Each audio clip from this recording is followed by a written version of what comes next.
Oh, yum. Today, I'm making one of my favorite indulgent breakfast meals, and that is French toast. It's golden and crispy on the outside and custardy in the middle, and you just cannot beat it. French toast will always signify a slow weekend morning because it's one of those breakfast meals that is just so incredibly indulgent and comforting to eat. The perfect French toast should have that custard-like middle and that golden crispy outside. That's created by frying it in lots of butter and a little bit of extra virgin olive oil. I like to use a plain white sandwich loaf when making my French toast, but if you want to up the indulgence level, you can go with a brioche bun if you like. I'm going to get started by slicing up the sandwich loaf, and I'm going to do really thick slices. And the reason I'm making these quite thick is because I like to soak my bread in the egg and milk mixture overnight, because that just makes it extra custardy. So I'm slicing it up roughly, I'd say 4 to 5 centimeters thick. And that's why I like to buy a loaf of bread that hasn't been pre-sliced. You could definitely use a pre-sliced sandwich loaf, but I do think what makes my recipe extra special is these really thick cut pieces of bread. And you'll see that is really thick.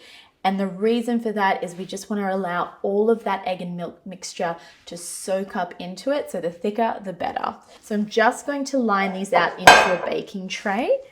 Yeah, perfect. And you want them in there quite snug. So we'll put those ones to the side, and then I'm going to make my egg and milk mixture. For the egg and milk mixture, you need 1/4 cup of caster or white sugar. You can go harder on the sugar if you like. As I said, I'm not the biggest sweet tooth person, so I always go a little lighter when it comes to sugar. But as this is a sweet and indulgent breakfast meal, you can definitely up the sugar if you prefer. And then we want to do 1.5 cups of full cream milk. If you're making something like this, definitely don't skimp on the milk and go low fat. You want it the full cream, good stuff. And this recipe does take quite a few eggs, and it's 5 to be exact. So we're just going to crack those in here as well. And remember my little egg cracking tip, which is to bang it on a flat surface, and that just prevents A, the egg yolk from being broken, and B, the shell going up into the yolk. So you won't get any shells when you do it this way. That's 5. And just to flavor it a little more, I'm going to use vanilla bean paste, probably about 1/2 teaspoon to 1 teaspoon of that. That just gives it a beautiful vanilla flavor throughout. And then last but not least, you definitely need some cinnamon when you're making French toast, because it wouldn't be French toast without it. And I'm going to put in about 1/2 tablespoon. All right, now we just need to whisk that all together. I'm just using a whisk, but you can use a fork as well if you like.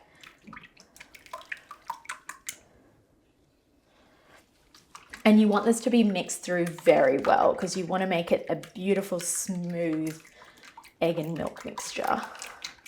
And this is what's going to give you that beautiful custard-like texture.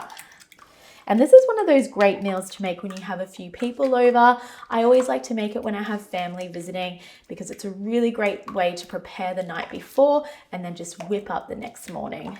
And you can also make it in bulk. Oh, it's hard work whisking eggs in this bowl. So that is looking good. You've got the milk that's been combined with the eggs and that sugar and the cinnamon. It's all dissolved nicely through. All right, so we're going to grab our bread that we've put snugly into our tray, and then I'm going to pour that over. Just going to save a little bit because this is more for 6 big slices as opposed to 4. And then we're just going to toss it around.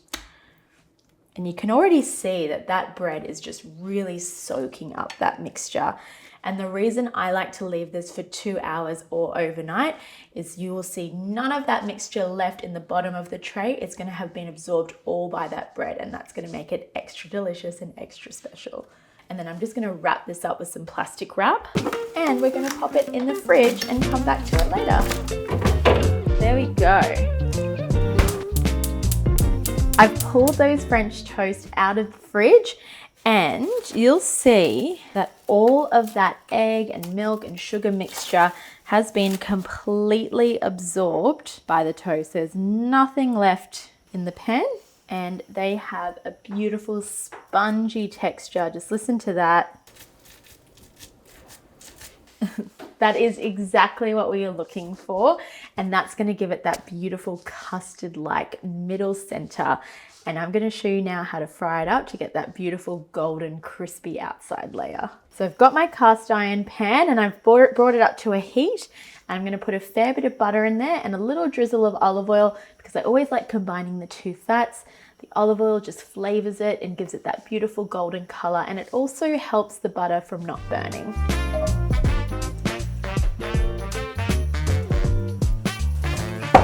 I'm just going to cook one at a time because they are quite big.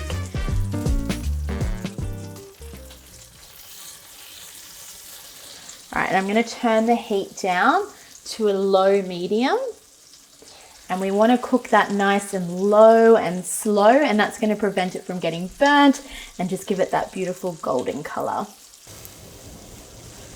All right, I'm going to flip it over. Oh, yummy.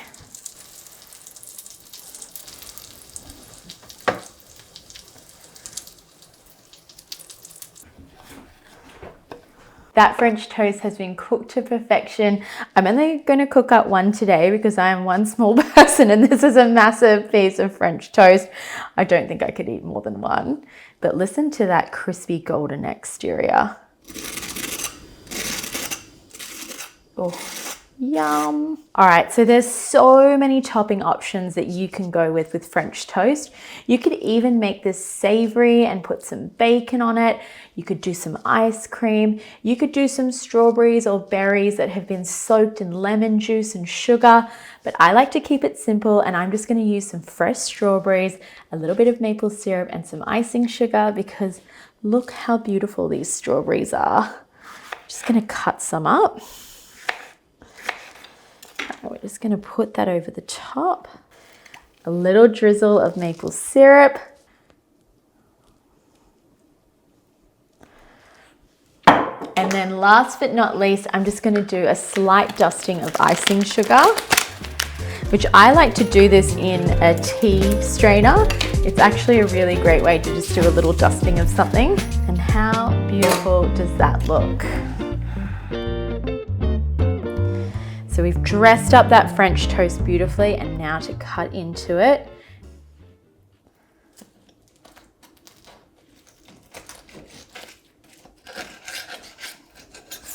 Oh, yum.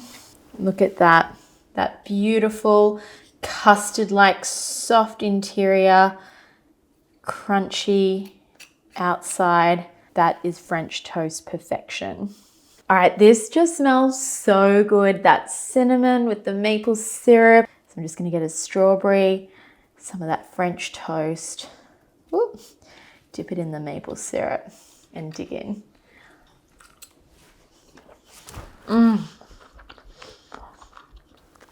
That is so good. And I'm not a sweet breakfast person. I will always opt savory over sweet, but not when it comes to this French toast recipe. It is just too good to turn down over something savory. If you liked this recipe, please like and subscribe. And if you make it at home, please let me know in the comments. I love hearing about all my recipes that you make. It really makes my day. So thank you for watching, and I'll catch you next time.